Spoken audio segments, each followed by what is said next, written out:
Hi, everybody, and welcome to the Doug Thompson podcast. I am honored to have a multi-talented, doesn't even begin to describe sort of my guest, Deborah Johnson. Deborah, how you doing? I am doing great. Love being here. I love the podcast format or the streaming format. It's so much fun. You can just have so much reach everywhere. So I love it. Seth Godin talks about sort of breaking down the barriers to publishing and stuff and all that. He's somebody I listen to a lot. And it puts things at your hands that years ago you would have had to have you've done this for a couple of years, getting an agent, getting publicists, and getting all these other things that were roadblocks to people sort of sharing their ideas and stuff before. How's all that sort of enabled you to expand your reach and all? Again, you're a musician, you're a singer, publisher, director. I think if I look down the dictionary of jobs, you got like the top 15. I just love what I do. I've been doing it for a long time. And I come from doing my graduate work to where I did my master's thesis I did a concert, a mini concert, and a mini thesis. And so all of the music, and it was on arranging and composition. And so we did that by hand. There was nothing. It was all black fingers. This is what we did. And we did snail mail. We did everything this way.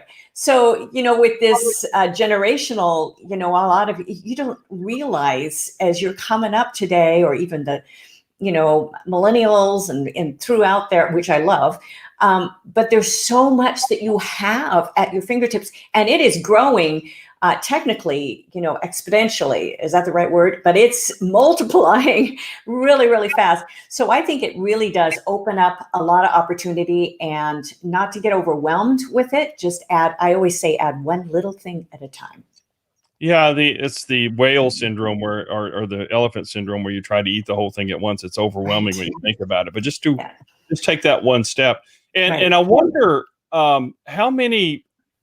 Since we sort of grew up with different technology, we had to learn technology. We're still learning technology. So to sort of make us, we don't assume things. We remember the old days. And how do you think that has actually blocked some people from sort of continuing the creation and stuff like that? Or, what's the challenges they have to overcome from that? Well, I really do think it does block some people because there's a fear, and it really relates to fear in general of what people are afraid of. And I think, I could do the same thing, but I've grown up not grown up, but especially in my career as an entrepreneur. But, I've had a small music production studio. So if I didn't learn how to do it, and if I didn't experiment and spend 2 or 3 hours being stuck on a particular cable and find out a solution, I wouldn't be able to produce the song. And so there's a certain amount of this to where you feel like, you got to pay your dues a little bit in all of these areas and figure it out. And there are still things that happen. Even, I'm pretty much a techie now. But I'm not an expert. I hire people.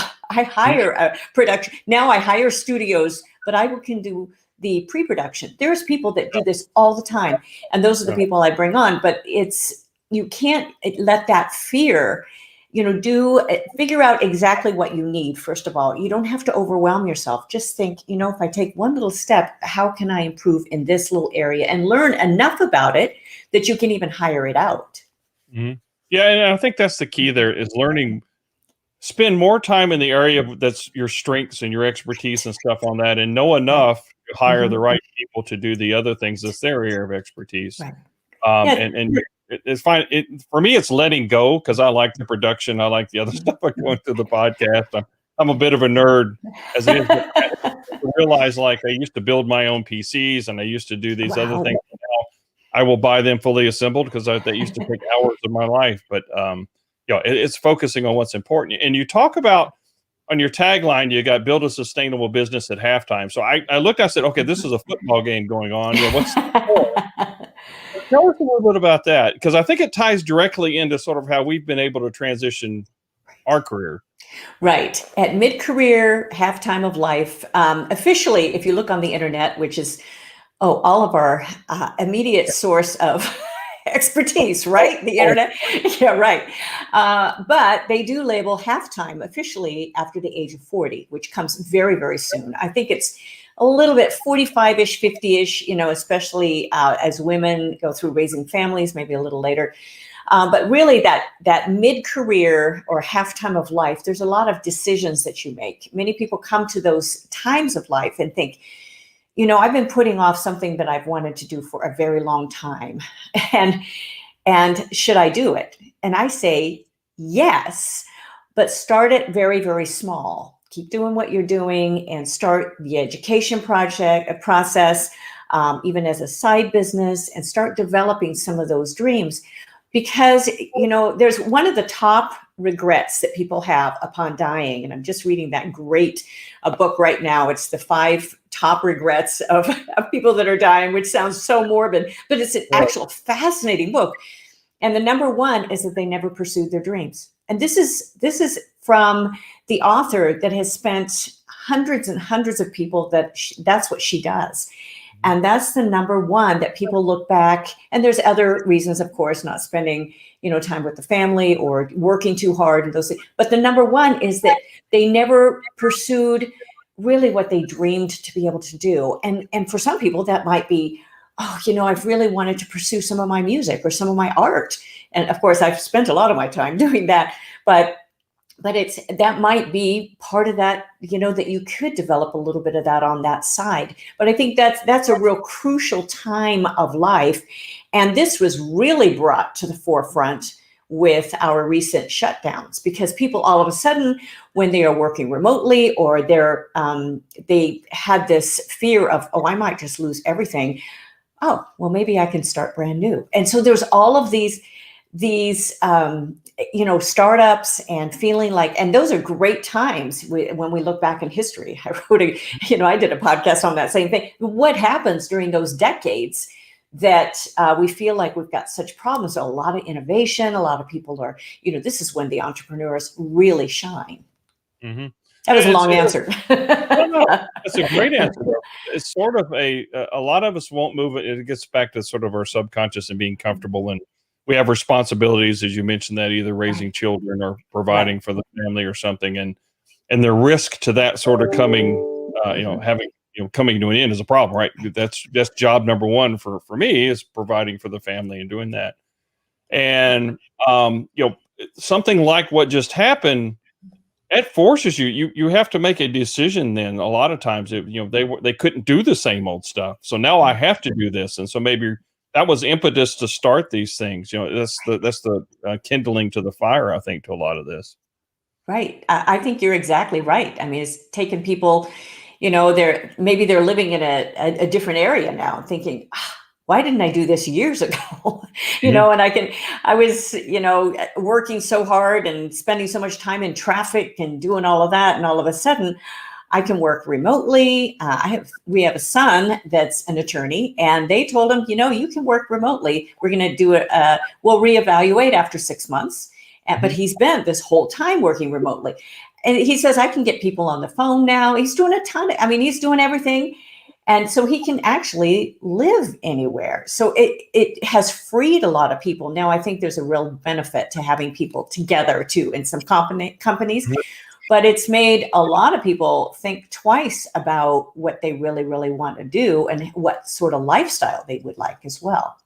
Yeah, I totally agree with that. And to your point about the in-person type stuff, especially for speakers like us, I won't speak for you, but I know for me, I've been to a couple of conferences and been able to do some stuff later where you get to actually shake somebody's or fist bump or whatever the appropriate protocol is at the time. It changes every day.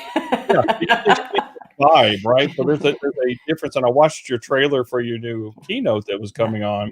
Right. And there's definitely a connection that comes on between you and the audience. You can't see it. I wish there was some spectral glasses you could sort of see the aura going around. I'm sure it exists. But I feel that, and to me, it's so much more empowering, invigorating to make that connection than it is even through video. Now, video is good, right, as opposed to simply a phone call, but it still can't replace that in-person piece for those things. You are so right. And I'm an entertainer. I call myself more a performer than an entertainer, because I really see some amazing entertainers. But there is a connection when you feel like you've connected with that audience and you can see their eyes and you can see them right there. And that space, you have the space, and we've been in this little box, and it's hard to have that movement. And what I love to do, Doug, is I love to inspire. If I can inspire and encourage you to keep going in your life, I will have done my job. I've taught privately since I was the age of 13. And I've taught music, of course, because that's how I put myself even through school, piano and voice. But it's not just the material and the theory. It's inspiring someone to learn for themselves. And this is why I've had the students go on and do extremely well. I always tell them, you need to surpass me, which very few do, but it's what they can do with just that inspiration and that drive. And if you can help develop that in somebody, I will have done my job. You can get the information almost anywhere, but what you need to link yourself up with are those people that can inspire you and move you forward. Yeah, that's so true. I look at it, my goal of any time I talk or interact with somebody, be it mentoring or coaching or something, is that, short term, that they leave that session or whatever thinking, in a better place, right? Right. The time has been well spent. But ideally, I like to give them the tools, sort of like you're talking about, and go watch them do things.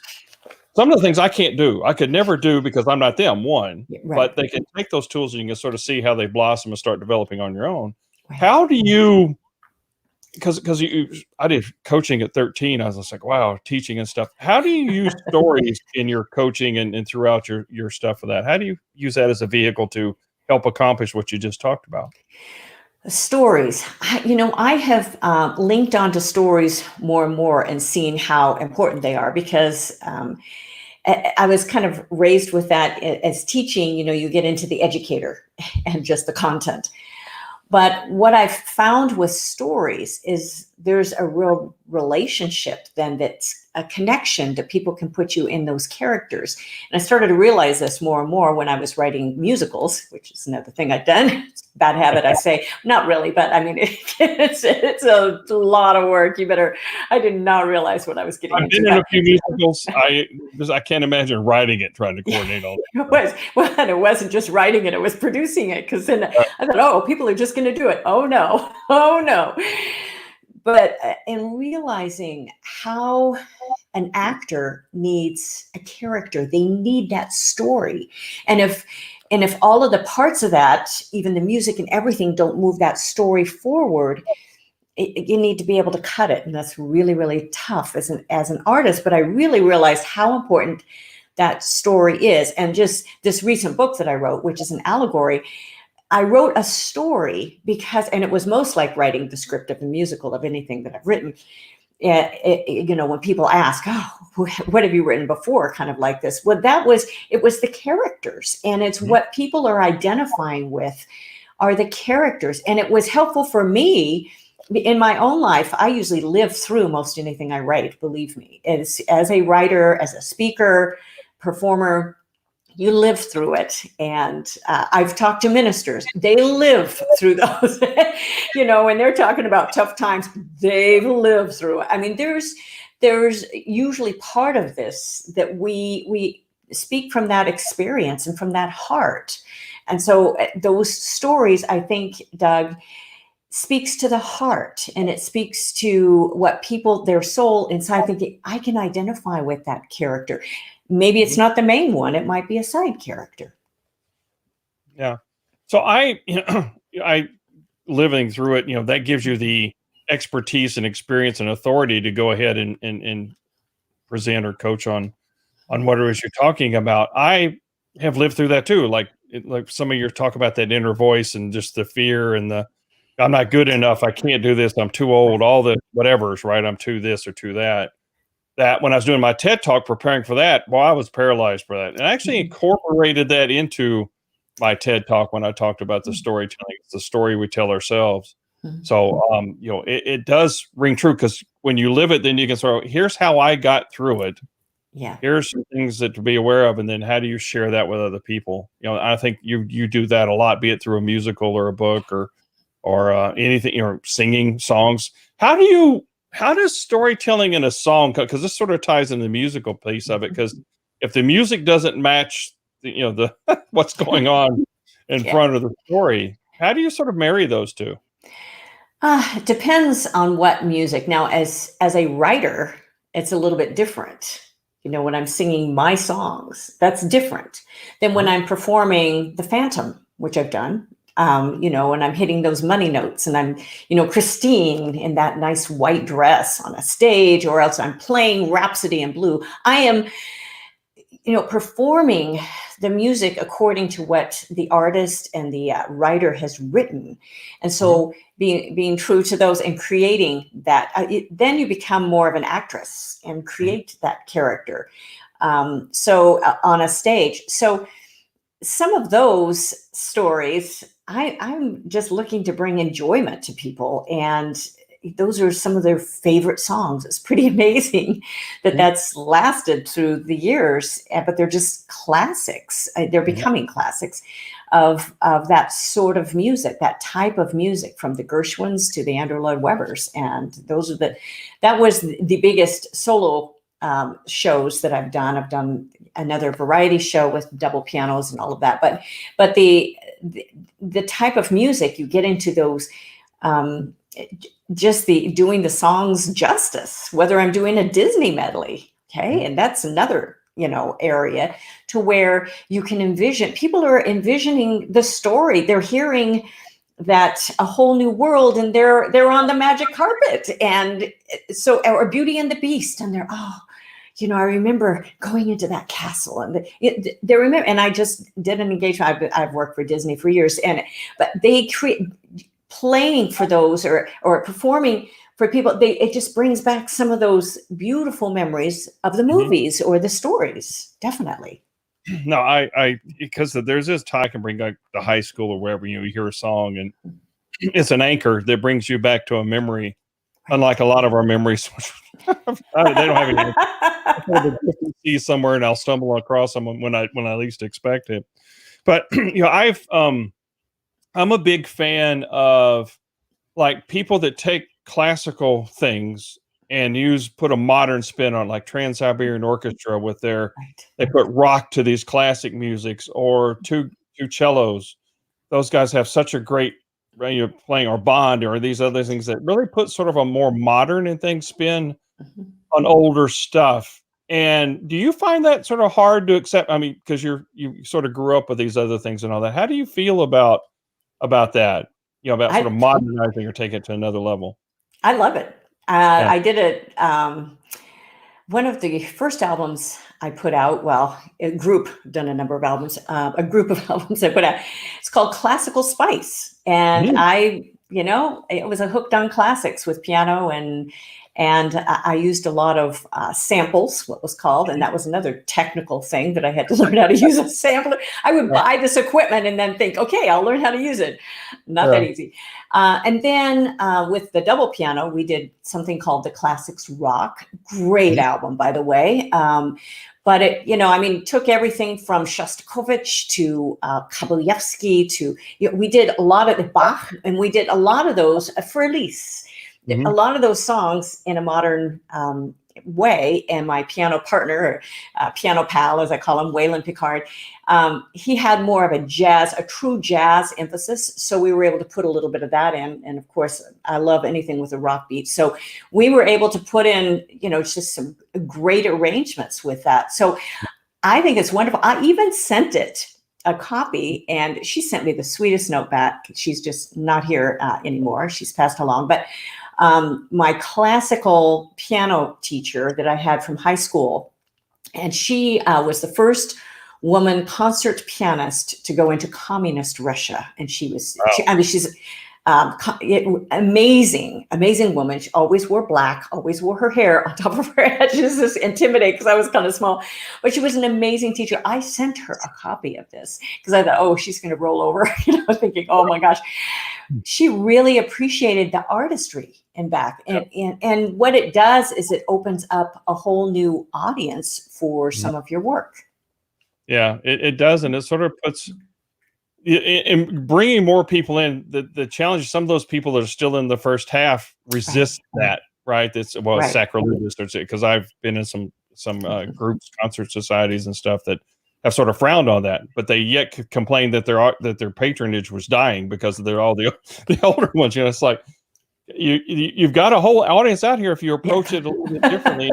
Embrace something that's a little new, technology, somebody's different spin on it, because it's really, I think it's an homage back to the original artist and sort of bringing it into the modern form. Because I've also found that I go back and listen to the original songs and have a different appreciation for it, back then.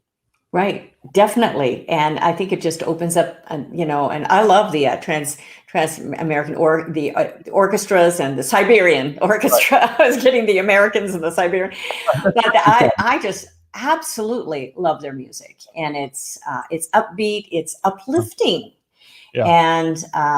And you find a lot of this. The interesting thing to me is that where somebody may be in a certain, all them for is a certain style of music. And then they show up at a ball game or the Super Bowl and sing the national anthem. And you're thinking, I never knew they could do that. I never knew they had that range. They actually can sing. Well, of course, a lot of them have that background. And so we tend to discount that. And it's a very important part of education, and not just going for, singing 5 notes and, this little, repetitive melody that may be catchy, but what else can you do? So it just expands.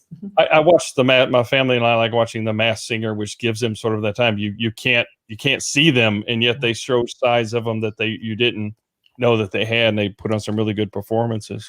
So how do you, in your new book that came out, so you talk about it's an allegory. Yeah. Allegory. There we go. Yes, I know. An analogy. I got analogies on my head because I use those all day in work trying to relate them to other people. So tell us about sort of what started that. What was the story behind that, and the character? Sort of give us a little rundown on that. Yeah, it was really fun. I just happened to have a copy. If you're watching this, of course, via streaming, you can see it. But I started it. I start with ideas always, and I always have a bank of ideas. And the start of the story came when I looked at a picture, and I say this in the audio book. I added a bonus chapter to it on how I even created the book, which is actually quite interesting. But I saw this picture of this amazing place by this beautiful lake or water, body of water, and it just looks so idealistic, and some place that you could go and just spend about a month and just write, and just create.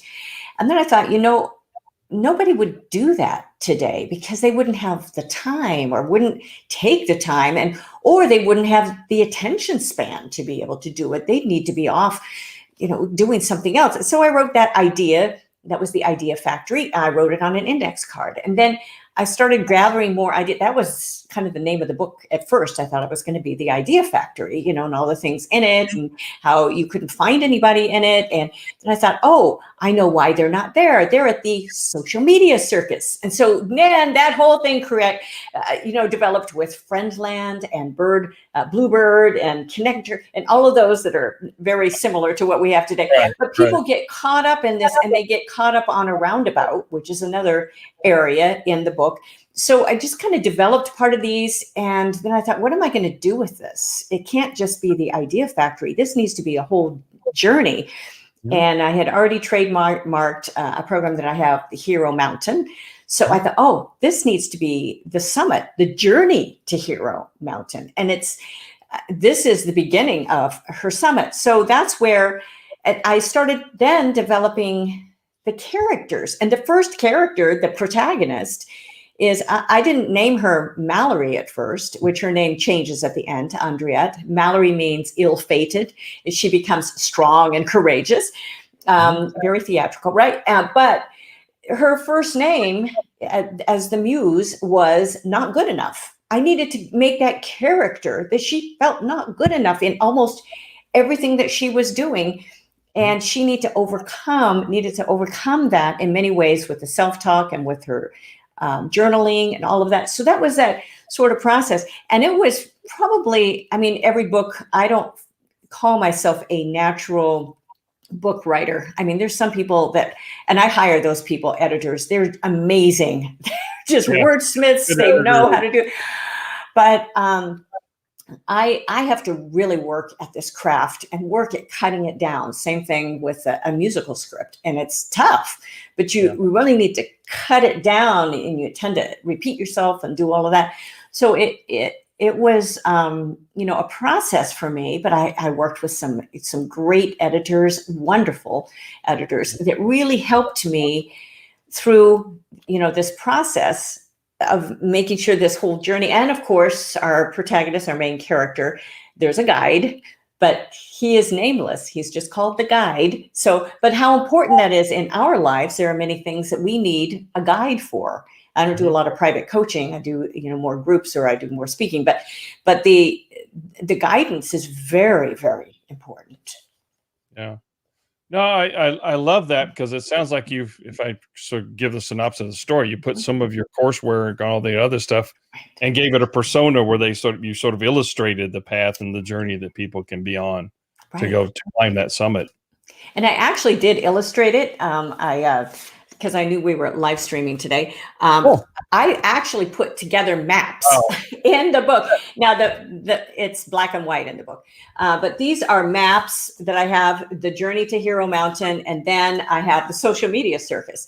And so to me, they were a great visualization of what, where she went. Because we tend to be, as an artist, I'm very visual, and that's the way I've even memorized tons of music, 100-page scores of just, I'm very visual. I know where that next page is leading. So to me, that was really a fun part of the book. Yeah. It sounds really wonderful to giving a story, a storyteller telling a story about somebody's story. It's a story within a story. That's what an allegory is. A lot of people have not heard that word. But that's what it is. After that, just to make sure I understood what that was. I have a pretty good vocabulary, but I like talking to people smarter than I am, because I learn something new every day. That's such great. So, Deborah, how do people get a hold of you? What's the best way to get a hold of you? Besides buying it, we'll put that in the show notes where to get your book and things like that. But I have a number of websites. High achiever. For speaking, it's Deborah Johnson Speaker. Easy. And because there's millions of Deborah Johnsons, you'll never find me if you just look Deborah Johnson, Deborah Johnson Speaker. Goalsforyourlife.com. You can reach me there. I have my Hero Mountain Summit coming up. That's a 5-month virtual program. That's probably the most interaction that you'll get with me personally on that. That it's a virtual program actually, I take you through the steps to Hero Mountain on that. And so Hero Mountain Summit, it's also available for small businesses and for their groups, because you can get the CE credits from it. Everyone will go to, I will guarantee you, the music first. DJ Works Music, because they're allowed to see all the music. I've got a ton of stuff on YouTube, a lot of albums, musicals, you can find them there.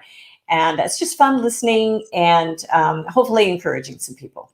It is. It ties me back to, again, things I've done in my past. And it's just really wonderful to hear something from such a powerful storyteller as you are in different facets of your life, and being able to tell those stories through acting and through acting. I guess you would tell a story, but through music and creating the musicals and the stuff that way. So, Deborah, thanks a lot for spending time with us today. And I've learned something from this as well. And I will go out and learn what allegory. We're hitting the dictionary up as soon as we get done. Thank you for the opportunity. I never take it for granted. Thank you. Great. Thanks.